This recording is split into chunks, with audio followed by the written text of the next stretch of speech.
Coming up tonight on YCN News, an update on the shooting at Bennington Police Station. Vermont authorizes a study on marijuana, and Claremont Stephens High School is getting a facelift. For more news, weather, and sports, it's time for YCN, your local view. Now, your daily digest of the Dartmouth Lake Sunapee region, southern Vermont, and Windsor County. News, sports, weather, and all that is happening in our area. The news on YCN, your local view. Good evening and welcome to this Friday edition of YCN News. I'm Jessie Baker, filling in for Rose Spillman. Coinciding with the revelation by retired U.S. Supreme Court Justice John Paul Stevens that marijuana should be legalized is a study authorized by the Vermont House to determine if the state should follow suit. If marijuana is legalized in Vermont, would it be a way to boost the state's tax coffers? House members approved the study earlier this week by a vote of 87 to 52, reports Vermont Public Radio. Earlier, the legislature approved the sale of marijuana for medical purposes. 4 sites around the state will be allowed to administer these sales. VPR reports how these 4 sites' function will be a part of the potential tax revenue study. The plan is for the office led by Jeb Spalding, Secretary of Administration, to determine how much money could be raised if pot is legalized in Vermont. Lawmakers in both houses would learn this information early next year, VPR notes. Vermont has 2 states that it can look to for some insights on tax revenue on pot sales, Colorado and Washington State. Governor Peter Shumlin told the radio station that he supports the study. The 42-year-old man shot by a Bennington police officer in the department's lobby Tuesday night remains in critical but stable condition, Vermont State Police report. Meanwhile, the officer who shot Gregory Philo after Philo failed to drop a knife he was holding upon being ordered to do so is being identified.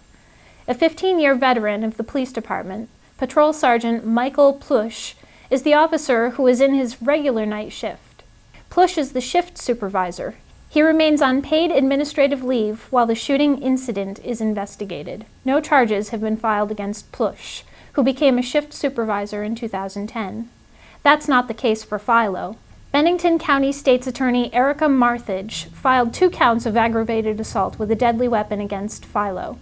Both accounts are felonies. Philo has not been arraigned on the charges. Police say he will be held without bail until that time.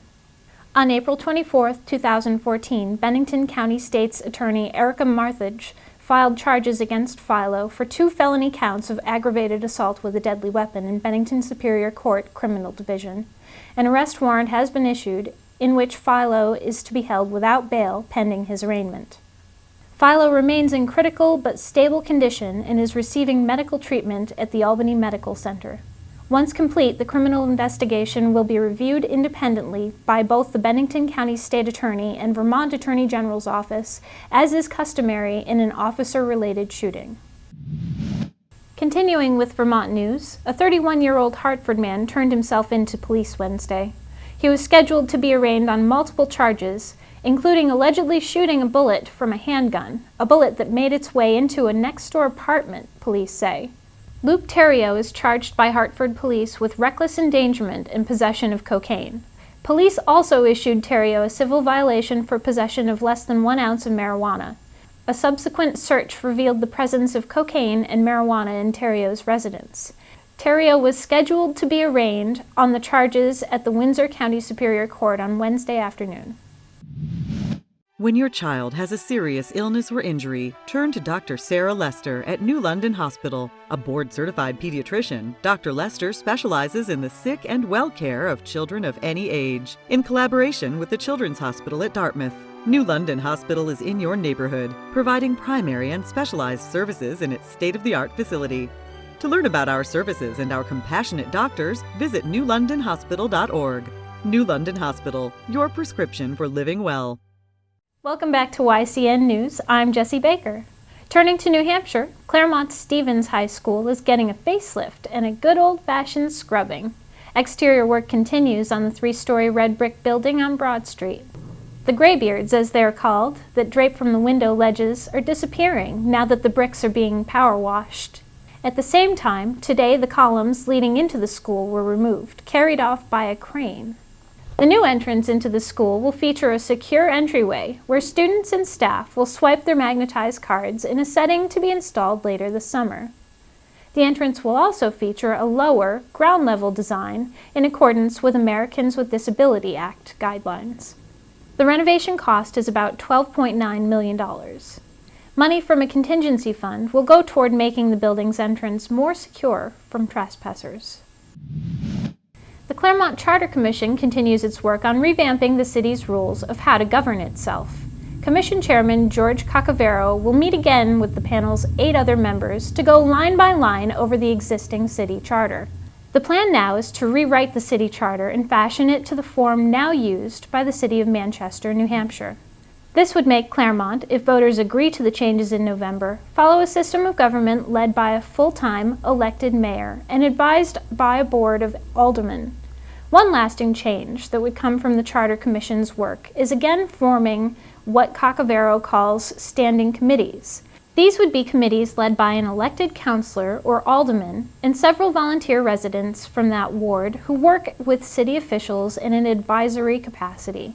For example, the Public Works Committee would advise the DPW head on road work that needs to be completed to keep the department head abreast of what residents are most concerned about. The plan would not involve the department head from taking direct orders from the standing committee. Tailor Joan offers a wide variety of alterations in tailoring for men and women. Their work is done by highly skilled seamstresses. Tailor Joan provides quality workmanship and fast turnaround times. No waiting weeks to get your clothes back. Tailor Joan also provides silk screening and embroidery with no minimum order in a wide variety of custom products for your business, organization, or personal needs. Tailor Joan, just a phone call away or next to Hubert's on County Road in New London. Welcome back to YCN News. I'm Jessie Baker. Now Matt McDonald will take a look at the weather and college sports. Thanks, Jessie. Prepare for a rainy weekend. On Saturday, we will have rain with a high of 46 and a low of 37 degrees. Sunday, we will experience heavier rain showers with highs in the 50s and lows in the 30s. On Monday, skies will clear a little. Highs will be in the 50s and lows will be in the 30s.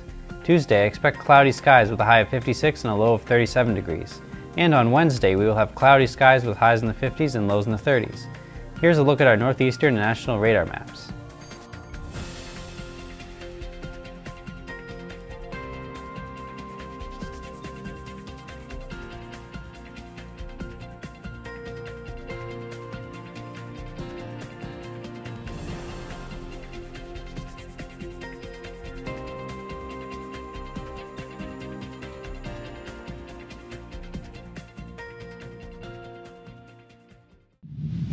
Now let's see what's coming up on our community calendar.